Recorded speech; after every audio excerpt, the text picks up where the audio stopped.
Shalom, family. I pray peace and blessings over all of you in your homes and all your endeavors. I pray everyone had an amazing day. You enjoyed Elder's lesson today. I was a little late, but I was still edified nonetheless. All praises to the Most High. And again, I thank you, family, who continue to study with me and learn with me and grow with me and enjoy reading the Father's Word. Okay, and now we're about to begin back at our sealed portion, chapter 41, and I'm starting at the header. It reads, an explanation of the true character of the Christ and of the Father. The voice of the Father is given differently than the voice of mortal prophets. People need prophets because they won't listen to the Spirit, which is the voice of the Father. Oh, God. Most High is funny, y'all. I'm sorry. I just prayed something and to come read this is hilarious. Verse 1. And now, my beloved brothers and sisters, even all of you of the latter days, and those of you who have passed through the days of your probation, and reside in the spirit world, and wait patiently on the Lord, that he might bring about the resurrection of your souls, and also those of you who remain in the spirit world in a state of torment, because you now know that which you did not consider while you existed in mortality, even as you went through the days of your probation, and did not partake of the goodness of God, which he hath given us through his Son, Jesus Christ. I say unto all of the children of God, no matter where they reside, how do you think that you shall come to know the Father, except you shall first know his Son, who is in the exact likeness of the Father, and who have been given to us as an example to follow in all things? And now, how can you expect to know yourselves, except you first know him who hath created you? And now, this thing you know of a surety, even that you do exist. And if you think not that you exist, then I say unto you, find the highest point of earth on which you can tread, and go unto this point, and cast yourselves off of this terrestrial apex. And as you fall to the earth to your death, know you not that you are that you are alive. For if you are not alive, then why should you fear death? And what would be the cause of your fear, if it so be that you do not exist? And while you are falling, and know that you shall die, to whom shall you call on to save you? I say unto you, that you shall call upon someone, even if so be that you call upon yourselves.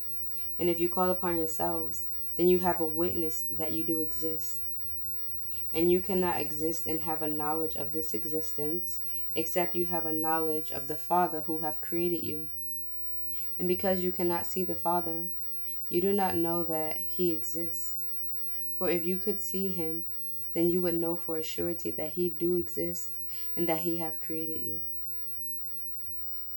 I have a precept here, family. Forgive me. I want to look into it. I have Ecclesiastes. Yes. Ecclesiastes 12:1. And it says, remember now thy Creator in the days of thy youth, while the evil days come not, nor the years draw nigh, when thou shalt say, I have no pleasure in them. While the sun or the light, or the moon or the stars be not darkened, nor the clouds return after the rain. In the day when the keepers of the house shall tremble, and the strong men shall bow themselves, and the grinders cease because they are few, and those that look out of the windows be darkened. I'm going to stop right there, but it was just Ecclesiastes 12:1. Remember thy Creator. Verse 7. And if he hath created you, and you do indeed exist, then there must be some reason for which the Father hath created you. And if there is a reason that he hath created you, then the reason must be his reason and not your own. because you did not exist to have a reason to create yourselves. And if the Father had a reason or a purpose for which he created you, then would not it be appropriate that the Father teach unto you the reason for your creation, or rather, the reason for which he caused you to be created? And now I say unto you, that the Father have given unto us the reason why we have been created. And do you think that he caused us to be created that we might be miserable and unhappy forever? For what purpose do you think that God would have in using his omnipotence to create something that would be miserable and unhappy forever? Yea, what kind of God can you imagine in your hearts would do such a thing? I say unto you, that God created us that we might have joy, yea, even eternal happiness.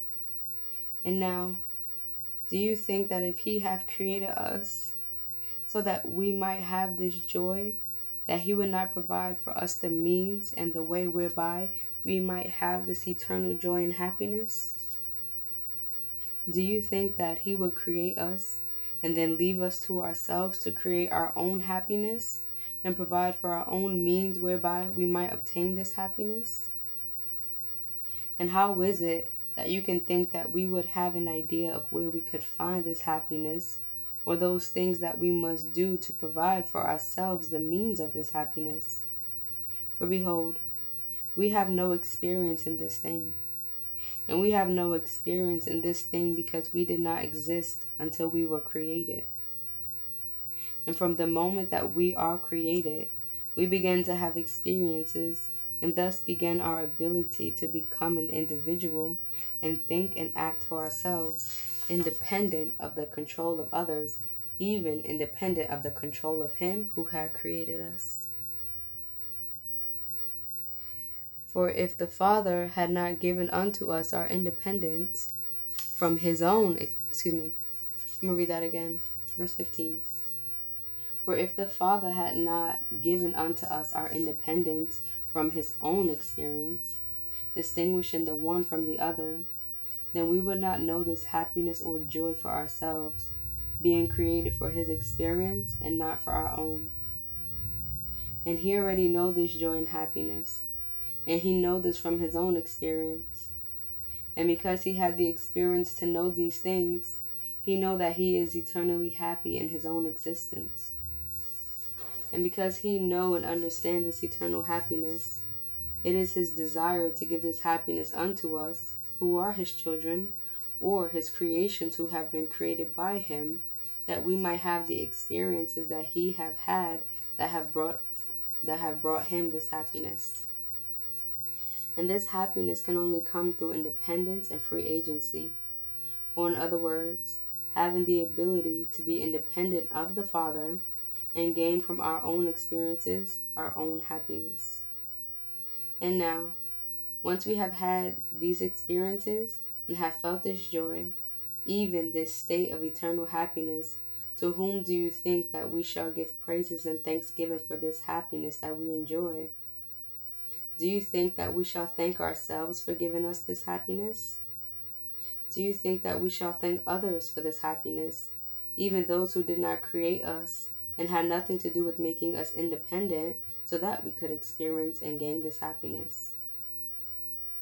I say unto you, that you shall one day give praise and glory only to the Father and our eternal mothers for the experiences and the joy and happiness that you shall have forever in the kingdoms of the Father, which kingdoms he hath created for us to provide the means for us to experience this happiness.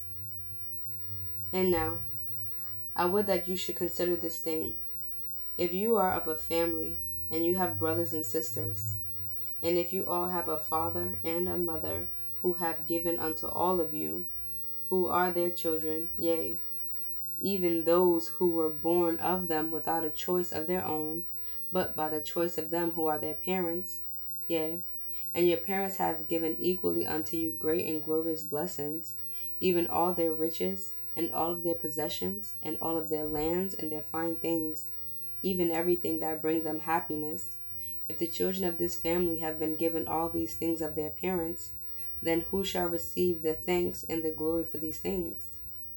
Shall the brother or the sister say unto another, I thank thee, dear brother, for all that which thou hast given unto me? And will that brother say unto the others, You are welcome for that which I have given unto you, and I deserve and am worthy of your praise and of your glory? Excuse me. Excuse me. Verse 25. And if it so be that the father and the mother of this family shall be gone into another country, and shall leave all of their possessions in their lands, and their fine things, even all things which they possess that make them happy, and give unto the oldest son the power and authority to give unto their children equally all that they possess, and have worked for all of their lives for the sake of their children. And if this oldest son have this authority and this power, shall he then be worthy of the praise and the glory of the other children, when they receive all these things through him? Even those things that their parents commanded should be divided equally unto all their children? I say unto you, that a wicked son would take the glory for himself, and think not to turn the hearts of the children to the parents, who have provided these things freely unto them all. Yea, a wicked son would not divide the possessions of the parents equally, but would give of the finest parts to himself, and to those whom he loved, or to those who look up to him, and give him the glory that he think that he deserved, because of the power and authority that have been given him by the parents. But I say unto you, that a righteous son would show unto the rest of his brothers and his sisters that he have been chosen only to give unto them what their parents have commanded of him, and he shall give equally unto all the portion that they deserve, all being equally loved by their parents. And what glory and praise shall this righteous son desire, knowing that he did not provide his brothers and sisters with their inheritance, but that it came from their parents, and he was only chosen because of his righteousness in administering the will of his parents according to their desires? And now, if the father and the mother wanted to make sure that all of their children would receive an equal part of the inheritance that they have left for their children, then which son would they choose to administer their will? And when they return home to their children, who then shall the children worship and honor? Will they honor their brother, or would they not honor the father and the mother who have provided for them equally in all things? And if their children still praise this righteous son, would this son want this of himself? Or would he not direct the glory of his siblings to their parents who deserve this glory? And what then shall be the reason for the glory and praise of the unrighteous son, who, being the oldest among them, sought for praise and honor for himself? Then shall the other siblings see him for who he really is, a devil, a charlatan whose only desire was to take glory upon himself for that which he had nothing to do with in the first place. And then shall the father cast out this unrighteous son, and all those who were desirous to take more of the inheritance than their other brothers and sisters. But if the righteous son have done all things that the father have commanded of him, then the father shall thank that son, and give unto him his equal portion with the rest of his brothers and sisters. And all of the children shall worship the father and the mother, welcome Holy Spirit, and give glory and praise unto them forever, welcome angels, and thanking them for their inheritance, and also thanking them for leaving the power and authority of dividing this inheritance in the hands of the righteous son. And now, my brothers and sisters, I am about to take away from you a great stumbling block that have been placed before you because of your wickedness. And this wickedness of which I speak is that you have given credit and praise and glory where this credit and praise and glory is not due, neither is it expected of him to whom you give it. And because you have done these things, you have had these stumbling blocks placed before you. And this wickedness of which I speak is like unto the parable that I have given unto you, even like unto those children who gave honor and praise to the unrighteous son, who wanted this praise and glory for himself, knowing fully that he had nothing to do with the inheritance that the parents had left for all of their children equally. For behold, you seek for that which shall make you unequal with, verse 39. For behold, You seek for that which shall make you unequal with your other brothers and sisters, and you seek for someone that you might worship and honor, and who have given unto you what you believe is the greater part of the inheritance of the Father. And I speak specifically unto you of the latter days, who shall have these things revealed unto you. For there are many of you, yea, even all of you, except it be for the very few elect, who have chosen for yourselves this oldest son, whom I have given as an example in the parable. For there are many of you who have placed Jesus and others above you, and have given unto them the glory that you should be giving unto the Father in all things. And because you have done this, Christ hath become a stumbling block unto you, even that you do stumble and err in your understanding of truth. And the true Christ that you have accepted and that you think you know not. For he is not the true Christ of which I have spoken, and of which all the holy prophets I have written and spoken since the beginning. And of which all the holy prophets have written and spoken since the beginning. For you worship the unrighteous Son, and call him your Christ and your Lord, and give unto him glory and praise, which is the thing that the righteous Son would not accept of you. And now, it is this thing that I have been commanded to reveal unto you by the true Lord, even Jesus Christ himself, the righteous Son of God, which he commanded me when he visited me and conversed with me, and taught me many things concerning him and his life, which things he hath commanded me to include in this record. Yea, Jesus Christ hath commanded me to make this thing plain unto you, that you might have no more excuses in your wickedness, and that you might come to know the true Christ. For if you come to know the true Christ, then you shall come to know the true Father, which is the Father of Christ, as well as our own Father, who is the creator of all things. Behold, he hath created us and hath given unto us all of his blessings equally. And he gave the power and authority to his Son, even Jehovah, or Jesus Christ, as he shall be known among the Jews and the Gentiles, to represent him and do his will in this part of his kingdom. Excuse me. And his will is that all of his children return unto him and partake of the eternal happiness of his kingdom. And this happiness he hath given unto all of his children equally, according to their desires of happiness. And he do not say to one, thy happiness shall be less than that of thy brother, nor do he say to another, thy happiness is greater than that of thy brother. But he say unto all, thy happiness is the fullness of all I can give unto thee, according to thy own desires and choices of happiness. And this is the eternal plan of the Father. I rebuke you, Satan. You shut up, devil. Get out in Jesus' name. Sorry, family. Well, I'm not sorry. But verse 49. And this is the eternal plan of the Father. And it is also the desire of our eternal mothers who work for our happiness with our Father.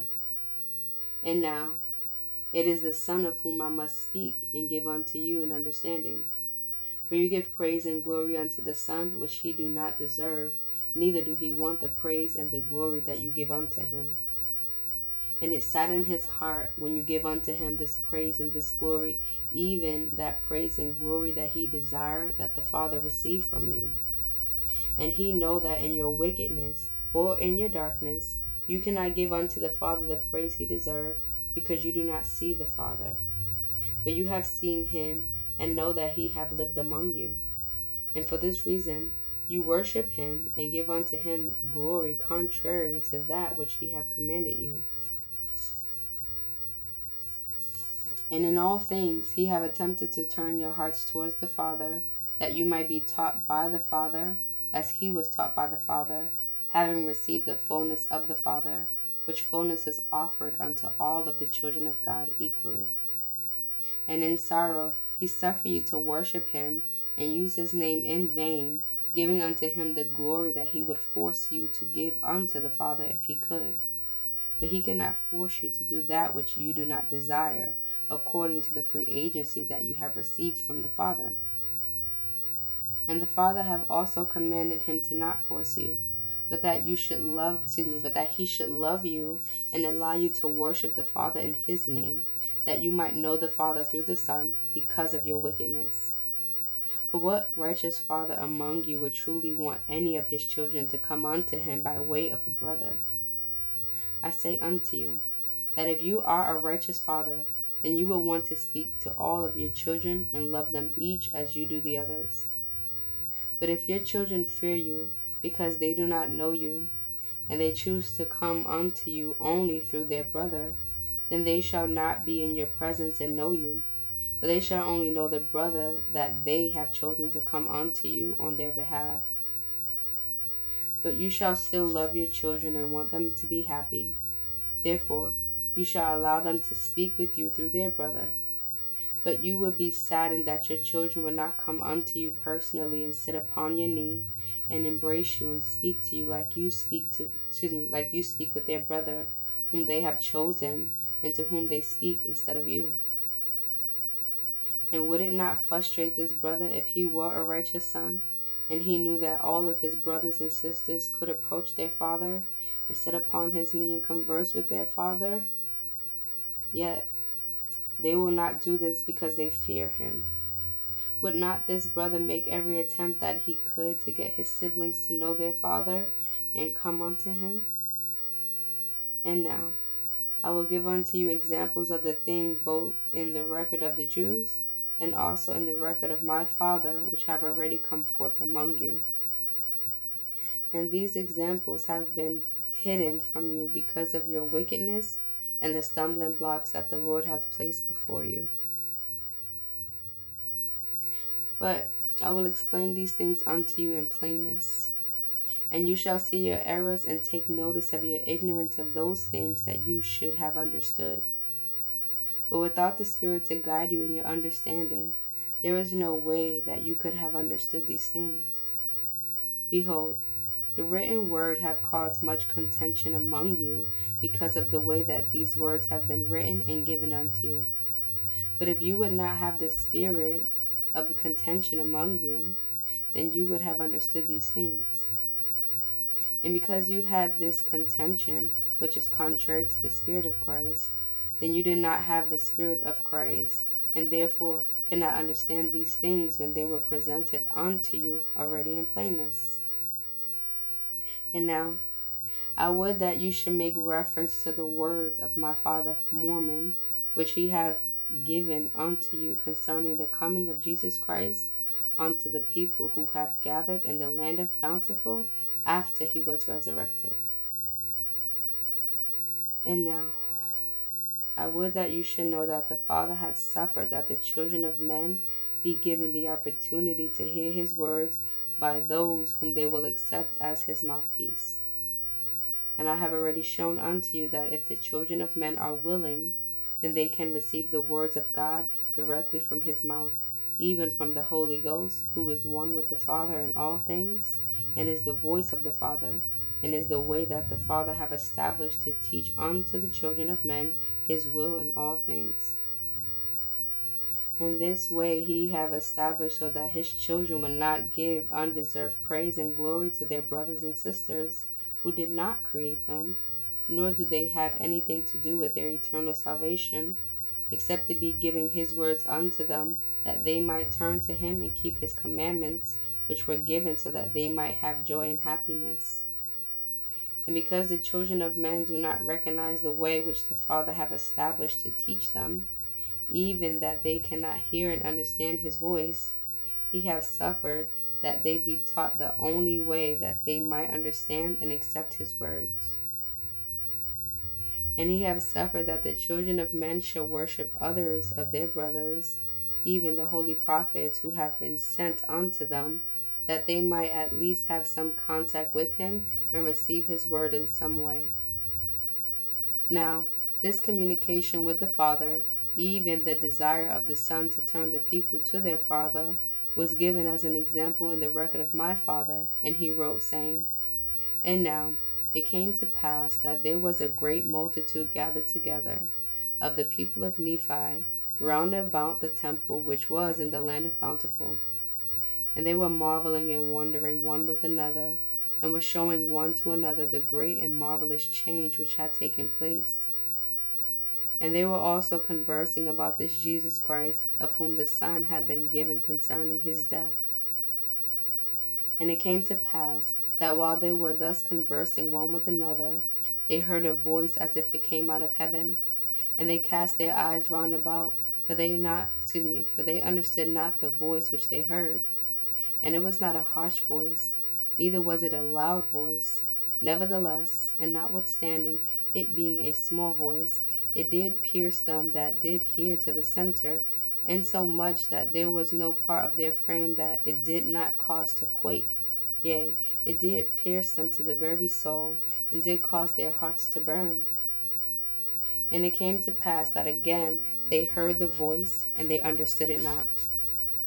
And again the third time they did hear the voice, and did open their ears to hear it, and their eyes were towards the sound thereof, and they did look steadfastly towards heaven, from whence the sound came.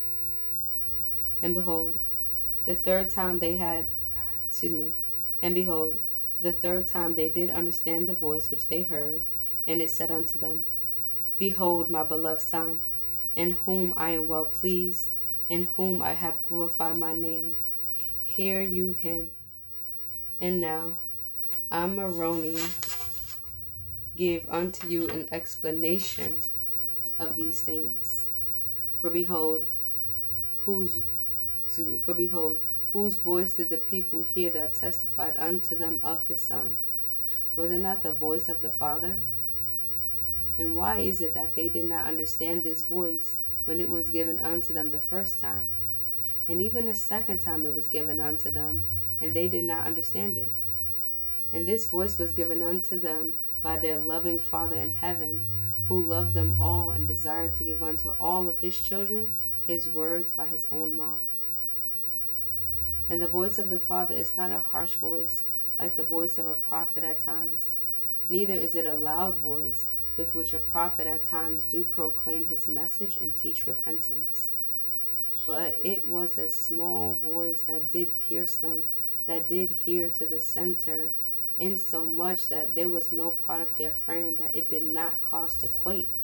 Yea, it did pierce them to the very soul, and did cause their hearts to burn. And this burning was caused because the voice was recognizable by the spirit of these people. But the flesh could not understand these things, because it was not heard in their ears, as they were accustomed to receiving communication. Now behold, these people understood the voice of Jesus, of whom they had been given the signs and the testimonies of the prophets, to whom they had listened with the means of communication of which they were accustomed in the flesh. And they did previously to this time, yea, even just before the Father made an attempt to speak unto them with his own voice, they did hear the voice of Christ in the darkness. Now, why is it that these people could hear the voice of Christ in the darkness when he spoke unto them from the heavens, but they could not perceive and understand the voice of the Father when he spoke unto them from the same heavens in the light? And what is it that the Father was trying to tell the people, even through the manner of communication that they could not understand, yea, even through this still small voice? Behold, these things were shown unto the people that were preserved in the land of Bountiful, as the similitude of those things which are upon the earth. For the Father made twice the attempt to speak unto his children, but they could not understand the words which he gave unto them. And they did not know him, therefore they did not recognize his voice. Nevertheless, he knew that they were conversing about his Son, even Jesus Christ, who Samuel the Lamanite had prophesied would come into the world. And they were conversing about Jesus Christ just before they heard the voice of the Father speak unto them from the heavens. And the Father knew that these people were not ready to hear from his own mouth that which he would gladly teach unto them. For he knew that they could not listen to that still small voice that spoke directly to their spirits, he being the creator of their spirits, and not to their ears, which were of the flesh. And when he had made the attempt twice, he turned them over to the Son, that he might teach them through his Son. And he spoke unto them this time in the manner of communication, that they could understand in their wickedness. And for this time it is written, and for this reason it is written, and behold, the third time they did understand the voice which they heard. And it said unto them, Behold my beloved Son, in whom I am well pleased, in whom I have glorified my name. Hear you him. And with this the Father gave the children of men the opportunity to hear his words, the only way that they could understand them, even the way that they had been taught by their customs and their traditions. Nevertheless, it was better that they hear his words in this way than that they should not hear any of his words. Wow. Wow, wow, wow, wow, wow, wow. Okay, we're going to go into chapter 42. Yes, we are. Are we? No, we're not. I lied to you. I'm going to say that for tomorrow. I mean, I was about to push it, even though I was hearing, like, girl, stop right here. Let this simmer. And I know it got to simmer for me. I don't know about anybody else, but as of lately, my life has taken a change and a turn, and I don't have the same leisure time that I used to have. And I've been feeling like I'm fighting to study, fighting to pray, fighting to praise and worship, to the point where I am doing these things and it's become a routine where the good cheer and the love that I normally would have for it is not there anymore. I'm just doing it to please my Father. I'm not doing it because I want to do it. So that's something that I've been praying about and been feeling a bit like I'm disconnecting myself unintentionally from the Father, because I know he isn't disconnecting from me. Again, it's unintentionally. And I keep praying to him to help me and guide me, and then he'll send someone to say the thing to comfort me, or the song will come on out of nowhere letting me know everything is going to be okay. Like someone actually commended me today. He said something, I can't remember verbatim what he said, but we were standing in the line and he was just like, yeah, I know when I'm around a spiritual person, because their energy, their aura shifts the room in a good way, and the way they carry themselves. And he's like, the way you carried yourself when you came in, how you addressed everyone, and it shifted the energy, and everyone started talking and speaking amongst each other and to each other. And it was just like, wow, all praises, because little do you know, I was here praying like, Father, and like, where am I in my walk? Who am I right now? I don't know. I need help. Like, help me. Like, I don't want to be that person who has fallen and think like, yeah, I still got it. I'm still with the Father. I don't ever want to get to that point. And I know it's like a level of confidence we all supposed to have, and I have absolutely no confidence in me. That's me. I have absolutely no confidence, no trust, no faith in me. Father, forgive me. I'm being honest. I trust him. I have confidence in him. I have faith in him, because I know I'm flawed. I know I make mistakes. I know I get it wrong. I know I fall short. I mess up. So I ask him to help me, to guide me, to lead me, to teach me, direct me. Because if he's doing it, I'm bound to win. I'm bound to be successful. But if I do it, I am bound to mess it up. And this is my experience with it all. So for me to pray that prayer and then this man to say those things to me, again, the Father created both the wicked and the good, and he used them all for his wise purpose. So I don't take getting a word from anyone, right? I don't.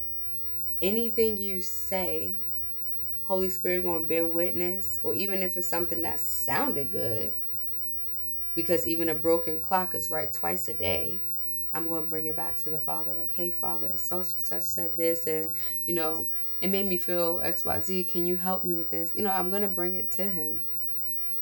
And I used to always find joy in running to him for everything, like down to what I'm wearing. I'll be like, Father, what are we wearing today? And then he'll give me an outfit in my mind. that is that, like, I was literally that deep in with our Father. Okay, y'all, like, Father, what am I wearing today? Before I leave my house, Father, I was thinking about going here. Do you think, is it okay if I can go? If I can, order my steps, lead me, guide me. If it's not, stop me. Don't let me go. And he hears me, and because I'm struggling in this area right now, it's just causing a little ripple effect, where it's like everything got it going good, then you hit this one bump or this one little oil grease spot and you start spinning out of control, like, Father! Like, that's what that's low-key what I feel like I'm in right now. That's just what it is. So I needed this today, and I thank the Most High and the Holy Spirit for it. And I pray if anyone else needed it, may it resonate with you. May you bring it back to the Father and ask him to help. I'm going to pray for you all, and please pray for me. I love you. Shalom.